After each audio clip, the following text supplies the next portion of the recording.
کہ کوئی مجھے ایسا کردار مل جائے، کوئی ایسا نمونہ مل جائے، کوئی ایسا آئیڈیل مل جائے کہ جس کے اوپر میں کتاب لکھ سکوں، اور جب لوگ اس کتاب کو پڑھ کر اٹھے تو یہ کہہ کے اٹھے نہ اس سے قبل کچھ لکھا گیا نہ اس کے بعد کچھ لکھا گیا۔ اب یہ رات بھر سوچتا رہا، خیال کرتا رہا کہ بھائی یہ علی کے چاہنے والا تھا، مسلمان تھا، قرآن لے کر آئے گا۔ اب جب صبح نمودار ہوئی تو وقت مقرر دق الباب ہوا۔ اب جیسے ہی دق الباب ہوا تو اس عیسائی کرسچن نے اپنے نوکر سے کہا کہ بھائی پیچھے ہٹ، آج میں دروازہ کھولوں گا۔ اللہ اکبر! بھائی اتنا باولا ہو گیا تھا کہ میں جو چیز برسوں سے تلاش کر رہا ہوں وہ آج مجھے ملنے والی ہے۔ اپنے نوکر سے کہا کہ بھائی تو پیچھے ہٹ، آج میں دروازہ کھولوں گا۔ آیا اپنے در پر، دروازے پر آنے کے بعد جیسے ہی دروازہ کھولا تو کیا دیکھا؟ علی کا چاہنے والا کھڑا ہے۔ اللہ اکبر! یہاں سے ایک بات پتہ چلتی ہے کہ علی والے وعدے کے پکے ہوا کرتے ہیں۔ اللہ اکبر! کاش متوجہ ہو، علی والے ہمیشہ وعدے کے پکے ہوا کرتے ہیں۔ اب جیسے ہی اس نے دروازہ کھولا تو کیا دیکھا؟ علی کا چاہنے والا کھڑا ہے۔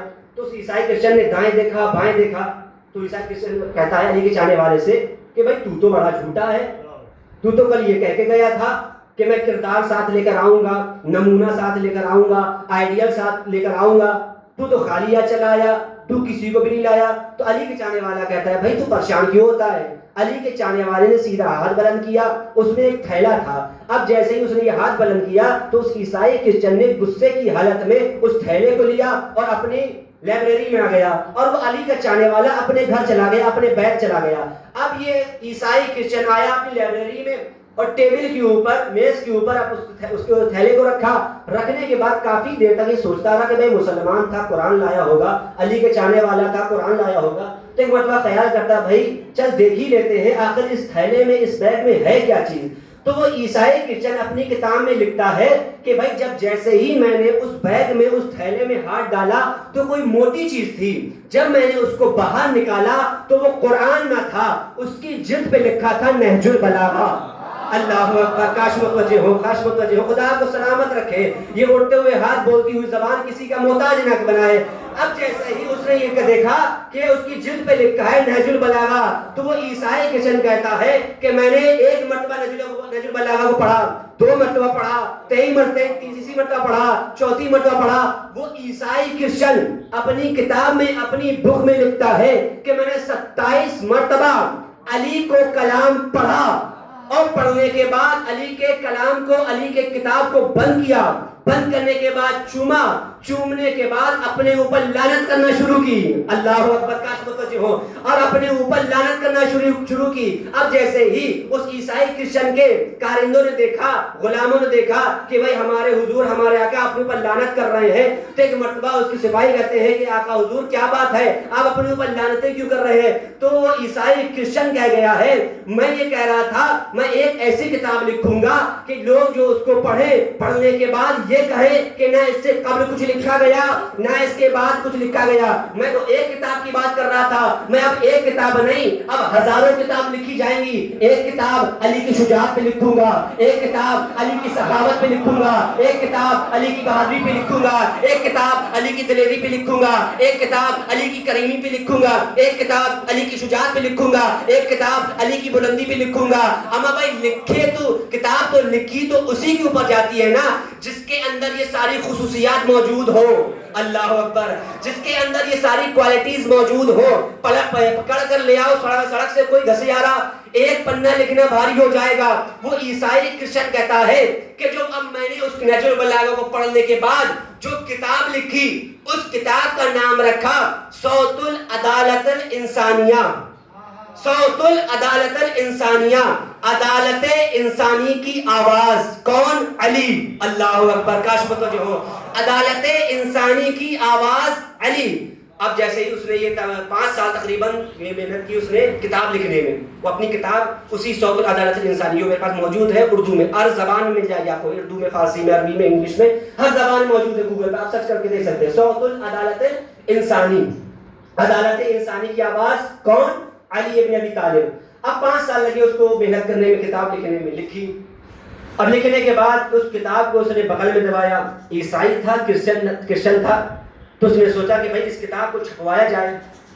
اب آیا تو سوچا کہ بھائی مسلمانوں کے امام ہیں، شیعوں کے امام ہیں علی، تو بھائی اب آیا یہ کہ ایک مرتبہ مسجد میں، اب مسجد میں آنے کے بعد ایک مولوی صاحب تھے، نماز پڑھا کے فارغ ہوئے، اور فارغ ہونے کے بعد جیسے ہی مولوی صاحب قریب آئے اس عیسائی کرسچن کے، تو ایک مرتبہ اس عیسائی نے کہا کہ بھائی مولوی صاحب میں نے ایک کتاب لکھی ہے اور میں وہ کتاب چھپوانا چاہتا ہوں۔ تو ایک مرتبہ وہ مولوی صاحب کہتے ہیں کہ بھائی ٹھیک ہے چھپ جائے گی، پہلے آپ یہ بتائیے کہ آپ نے اس کتاب میں کیا لکھا ہے۔ تو ایک مرتبہ وہ کہتے ہیں، عیسائی کرسچن کہتا ہے کہ بھائی میں نے اس کتاب میں علی کے بارے میں لکھا ہے۔ اب جیسے ہی اس ملا نے سنا تو اس کے کان کھڑے ہو گئے کہ بھیا اٹھاؤ اس کتاب کو لے جاؤ، اس کتاب کو میں نہیں چھپوا سکتا۔ اب یہ پریشان کہ بھائی چھپوائے تو کون چھپائے، کہ ایک مرتبہ جیسے ہی اس نے یہ خیال کیا، آیا چرچ میں آنے کے بعد اپنے ہاتھوں کو جوڑا اور جوڑنے کے بعد کہا اے ابن مریم میری مشکل کو آسان کر دے، اے ابن مریم میری مشکل کو آسان کر دے، میری پریشانی کو دور کر دے۔ اب یہ زاروں قطار گریا کر رہا ہے عیسائی کرسچن، تبھی وہیں سے ایک پادری نکلا، ایک فادر نکلا، گاڈ نکلا، جس طرح سے ہمارے یہاں مولانا عالم ہوتے ہیں ان کے ہاں پادری ہوتے ہیں، گاڈ ہوتے ہیں۔ اب وہ نکلا تو کیا دیکھا کہ عیسائی کرسچن اپنے زمانے کا پڑھا لکھا عالم تھا، گریا کر رہا ہے۔ تو اس نے کہا جاویدہ کیا بات ہے، کیوں گریا کر رہے ہو، کیوں رو رہے ہو؟ تو اس عیسائی کرسچن نے کہا کہ بھائی میں رو نہیں تو اور کیا کروں۔ کہا کیوں؟ اس لیے کہ میں نے 5 سال رات دن ایک کر کے میں نے ایک کتاب لکھی ہے، لوگ اس کو چھپوانے کے لیے راضی نہیں ہو رہے ہیں۔ تو وہ عیسائی کرسچن جو تھا، گاڈ جو تھے، فادر جو تھے، وہ کہتے ہیں کہ بھائی تو نے اس کتاب میں کیا لکھا ہے؟ تو ایک مرتبہ جیسے ہی اس عیسائی کرسچن نے کہا کہ بھائی میں نے اس میں علی کے بارے میں لکھا ہے، تو اس کتاب میں اس عیسائی کرسچن نے یہ جملہ میں نے پڑھا ہے، وہ کہتے ہیں جیسے ہی میں نے کہا کہ میں نے اس کتاب میں علی کے بارے میں لکھا ہے تو وہ فادر بیٹھ گئے۔ بیٹھنے کے بعد غصے کی حالت میں کہتے ہیں اے جار جرداد تم ان کے پاس کیوں گئے تھے؟ اللہ اکبر، تم ان کے پاس کیوں گئے تھے؟ یہ کتاب ہم چھپوائیں گے، ہم عیسائی کرسچن گاڈ تھا، وہ فادر تھا، وہ کہہ رہا ہے جار جرداد سے تم ان کے پاس کیوں گئے تھے؟ یہ کتاب ہم چھپوائیں گے ہم۔ تو وہ عیسائی کرسچن کہتا ہے فادر سے کہ بھائی آپ کا علی سے کیا رابطہ، آپ کا علی سے کیا تعلق؟ اب جملہ آ رہا ہے، آپ کی مرضی چاہے کیسے سنبھالیے گا۔ جس کے دل میں علی کی ولایت جوش مار رہی ہے تو یقیناً کوئی خاموش نہیں بیٹھے گا، علی کے چاہنے والے بیٹھے ہیں، یہاں پر متوجہ ہو کے سنیے گا۔ دیکھیے وہ عیسائی کرسچن کہتا ہے فادر سے کہ بھائی آپ کا علی سے کیا تعلق، آپ کا علی سے کیا سنبندھ، آپ کا علی سے کیا رابطہ؟ تو وہ عیسائی کرسچن کہتا ہے، وہ غور کہتے ہیں عیسائی کرسچن سے، جارج الداغ سے، کہ بھائی خاموش، علی مسلمانوں کا امام نہیں ہے، انسانوں کا امام ہے۔ اللہ اکبر، اللہ اکبر، درود پڑھے محمد و آل محمد پر۔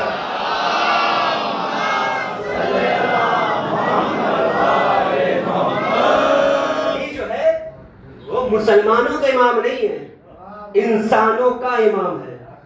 اب جس کے اندر انسانیت بستی ہوگی تو وہ یقیناً علی کے نام پر جھوم اٹھے گا، اور جس کے اندر بغض اہل بیت، بغض ولایت علی کوٹ کوٹ کر بھرا ہے، جن کی ماں نے گھٹیوں میں دشمن علی پلائی ہے، تو یقیناً وہ ہمیشہ ہر راہ پر، ہر موڑ پر گمراہیوں کا شکار ہوتے ہوئے نظر آئے ہیں۔ اور یہ یاد رکھیے گا، ہمیشہ دشمن علی کا چہرہ کبھی ٹیڑھا رہتا ہے، کبھی ویسا رہتا ہے، یاد رکھیے گا۔ اور علی سے دشمنی کرنا بہت مہنگی پڑتی ہے۔ حارث نے غدیر خم کے میدان سے سبق دے دیا ہے، اب آپ کے اوپر ہے کہ آیا ہمیں علی سے محبت کرنا ہے یا عداوت کرنا ہے۔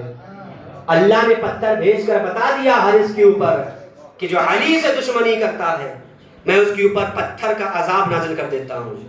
آج بھی لوگ دیکھیے دشمنان علی ہے اور بیمار ہے، بیماریوں میں، دل میں علی کا بغض بھرا ہے، دل میں علی کی عداوت بھری ہے، اچھی طرح سے بول نہیں سکتے ہیں لیکن پھر بھی علی کی دل میں علی کی ولایت وہ عداوت بھری پڑی ہے۔ بھائی آپ ہدایت پا کیوں نہیں پاتے؟ آپ ہدایت پر کیوں نہیں آ جاتے؟ آئے تو صحیح، یہ در اہل بیت ہدایت کا مرکز ہے، آپ آئیے تو صحیح اس فرش عذاب پر۔ اس فرش عذاب سے ہر چیز کو میں نے کہا پچھلے مجلسوں میں کہ بیان کیا جاتا ہے، ہر چیز کا سبق دیا جاتا ہے۔ آپ ذرا آئیے تو فرش عذاب پر آ کر دیکھیے کہ ہمارے فرش عذاب پر کیا بیان ہو رہا ہے۔ وہ علی کا شانے والا، کہ جس نے نہج البلاغہ کو ہدیہ کیا، اور یقیناً جو ایک مرتبہ نہج البلاغہ کو پڑھ لے گا تو یقیناً اسے زندگی گزارنے کا سلیقہ آ جائے گا. یقین جانیے، پہلے ہی جیسے ہی آپ صفحہ کھولیں گے نہج البلاغہ کا تو اس میں خلقت انسان کے اوپر پورا خطبہ موجود ہے امام کا. خلقت انسان کی خلقت پروردگار عالم نے کیسی کی ہے، اور یقیناً علی کے فضائل کو سننے کے بعد انسان جھوم اٹھتا ہے. کیوں نہ جھومے کہ جس کی ماؤں نے گھٹیوں میں علی علی پلایا ہو. اللہ اکبر، کاش متوجہ ہو. دیکھیے جب بھی علی کا نام لیا کریے اور جب بھی علی کا نعرہ لگایا کریے تو بلند ہاتھوں سے لگایا کریے. دلیل میں دیتا ہوں، اس لیے کہ دیکھیے رسول نے نماز کو بھی پہنچایا، روزے کو بھی پہنچایا، حج کو بھی پہنچایا، زکوٰۃ کو بھی پہنچایا، تمام کے تمام احکام الہیہ کو پہنچایا، لیکن کبھی اپنے ہاتھوں کو نہیں بلند کیا. اللہ اکبر، کاش متوجہ ہو. اگر آپ کی نظر تاریخ پر ہے تو یقیناً کوئی خاموش نہیں بیٹھے گا. رسول عربی نے، اللہ کے رسول نے، اللہ کے محبوب نے، اللہ کے حبیب نے نماز کو پہنچایا، روزے کو پہنچایا، حج کو پہنچایا، احکام الہیہ کو پہنچایا، لیکن کبھی اپنے دونوں ہاتھوں کو بلند نہیں کیا. لیکن جیسے ہی علی کی ولایت کی باری آئی تو غدیر خم کے میدان پر اپنے دونوں ہاتھوں کو بلند کر کے فرمایا کہ من کنتو مولا ہو فہذا علی مولا. جس کا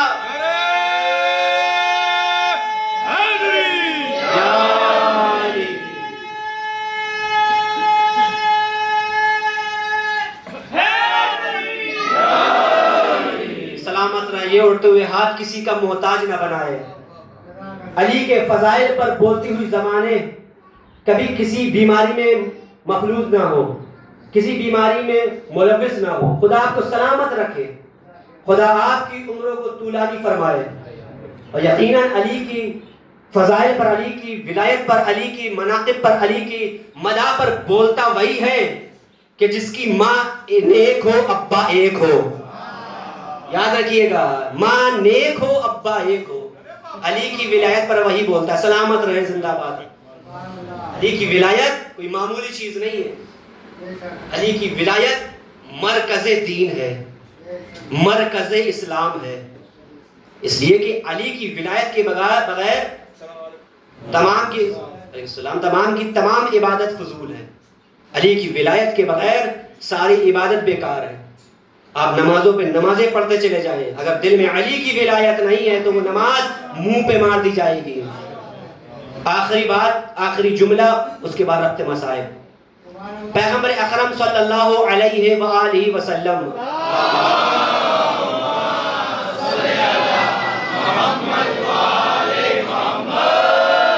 آخری حدیث، اس کے بعد ربط مسائل.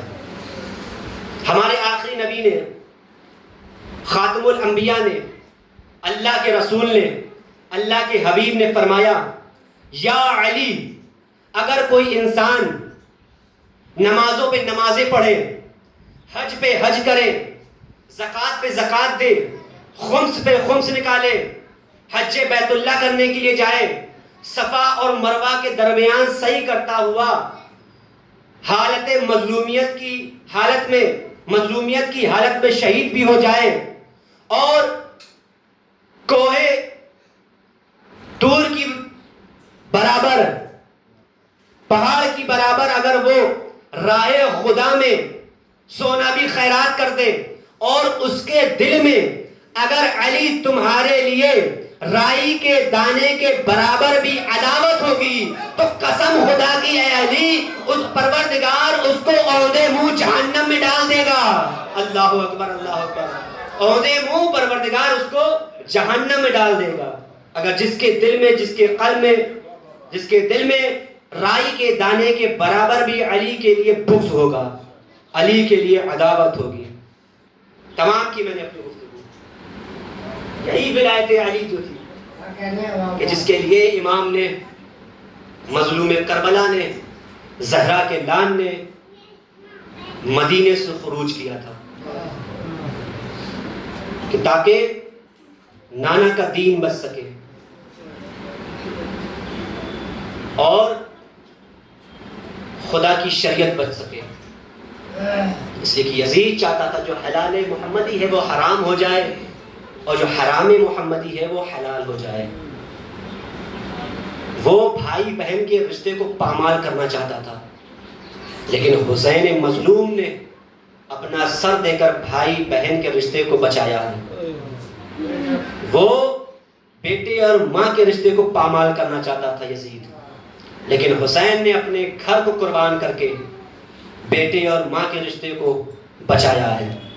یہ قربانیاں خدا نے حسین نے اسلام کے لیے دی، حسین نے دین کو بچانے کے لیے دی، حسین نے ولایت کو بچانے کے لیے اپنی قربانی دی. جب امام حسین نے لشکر اعداء سے لشکر یزیدی سے خطاب کر کے جملہ فرمایا کہ تم مجھے کیوں قتل کرنا چاہتے ہو، تو بے ساختہ لشکر یزیدی نے یہی جملہ کہا کہ ہم آپ کو آپ کے بابا کی عداوت میں قتل کرنا چاہتے ہیں. خدا آپ کوئی غم نہ دے سوائے غم سید الشہداء کے. آج محرم کی شب 5 لگ چکی ہے.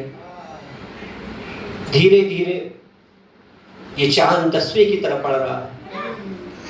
تصور شرط ہے زداروں، یقیناً اگر ایک ہمارا آنسو بھی رومال سیدہ میں گر جائے تو ہماری شفاعت کا ذریعہ بچ جائے گا. حسین کربلا میں وارد ہو چکے ہیں. لشکر یزیدی کی لشکر آتا چلا جا رہا ہے، بڑھتا چلا جا رہا ہے، لشکر پہ لشکر آ رہا ہے.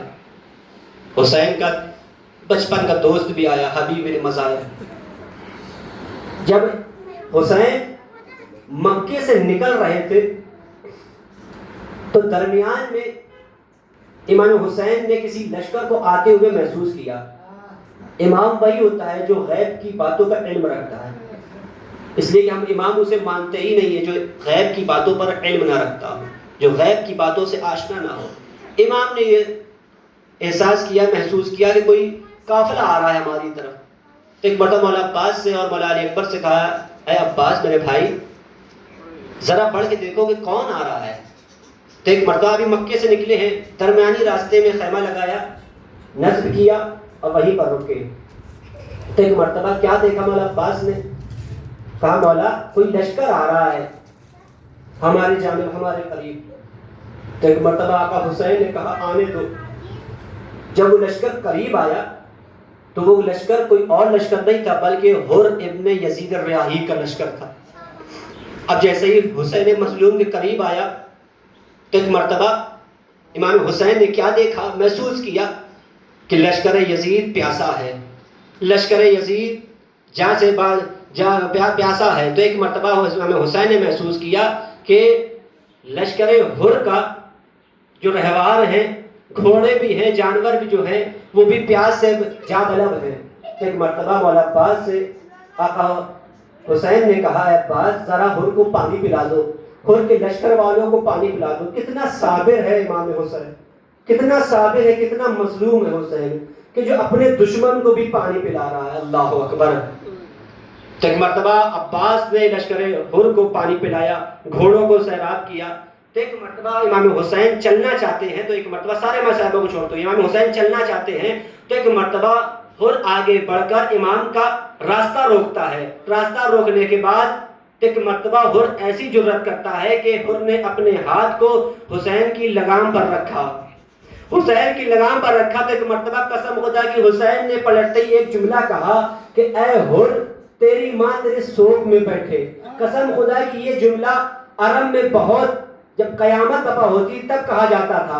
تو ایک مرتبہ جیسے ہی امام حسین نے حر سے کہا اے حر تیری ماں تیری سوگ میں بیٹھے، تو حر نے بے ساختہ کہا اے حر اے حسین کاش اگر آپ کی ماں فاطمہ نہ ہوتی تو میں پلٹ کر اس کو یہی جواب دے دیتا، لیکن آپ کی ماں فاطمہ ہے، میں آپ کو یہ جواب نہیں دے سکتا. دیکھیے حر کے ذہن میں، حر کے خیال میں فاطمہ کا کتنا احترام ہے، کتنی عظمتیں ہیں. لیجئے وہی قافلہ حسین کا لشکر کربلا میں آیا. ایک مرتبہ جب 7 محرم آئی، خیمے میں الاتش کی آوازیں بلند ہے کہ ایک مرتبہ حر کا لشکر بھی کربلا میں ہے. حر اپنے خیمے سے باہر نکلا، نکلنے کے بعد ٹہل رہا ہے، ان کے کانوں میں العطش، ہائے پیاس کی آوازیں جا رہی ہے، اور پریشان ہے۔ تو اور اپنے ساتھی سے کہتا ہے ذرا تم آوازوں کو سن رہے ہو کہ حسین کے خیمے سے کس طرح کی آوازیں آ رہی ہے؟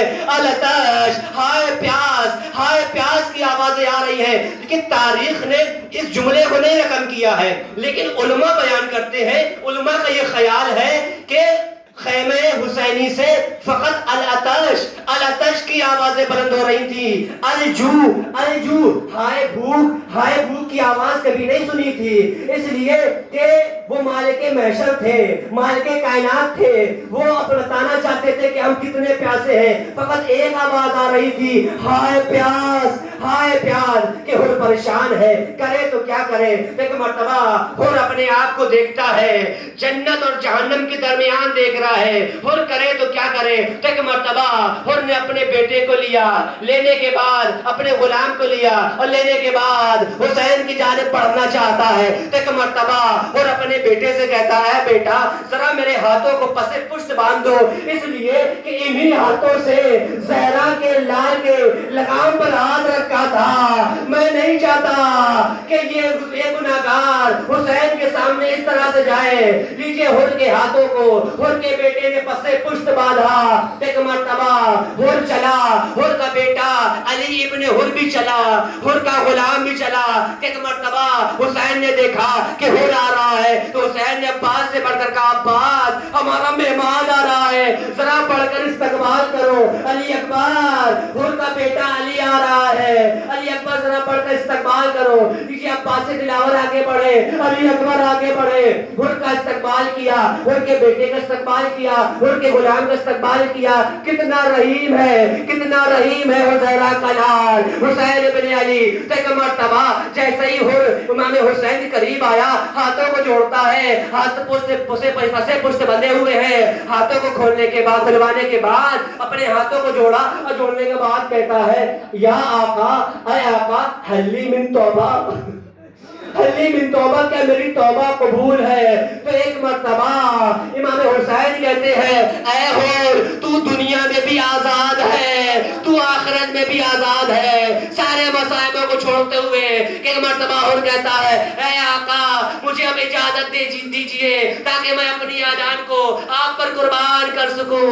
ایک مرتبہ ہر سے پہلے ہر کا بیٹا حسین پر جان کو نچھاور کرنے کے لیے بڑھا، ریوار پر سوار ہوا، میدان کارزار میں آیا، یزید کے لشکر سے جنگ کر رہا ہے۔ ایک مرتبہ جنگ کرتے کرتے لہو لعاب ہے، زخموں سے چور ہو کر گرا، آواز دی بابا ادرکنی میری مدد کو آؤ۔ یقیناً جو صاحب اولاد ہے اس جملے کا احساس کریں گے، خدا کسی کو یہ غم نہ دکھائے۔ ایک مرتبہ ہر بڑھتا ہے اپنے بیٹے کی جانب، جیسے ہی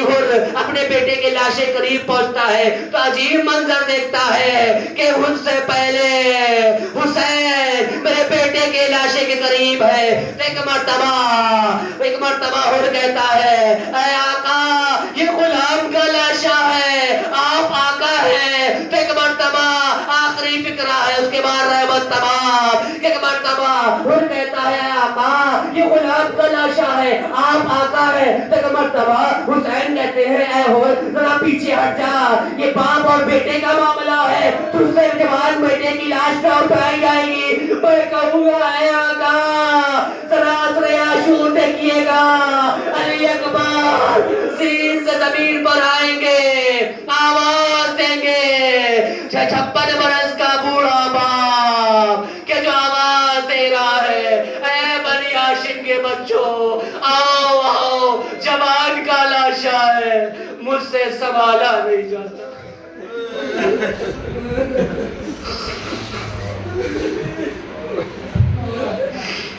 الا لعنت اللہ علی القوم الظالمین۔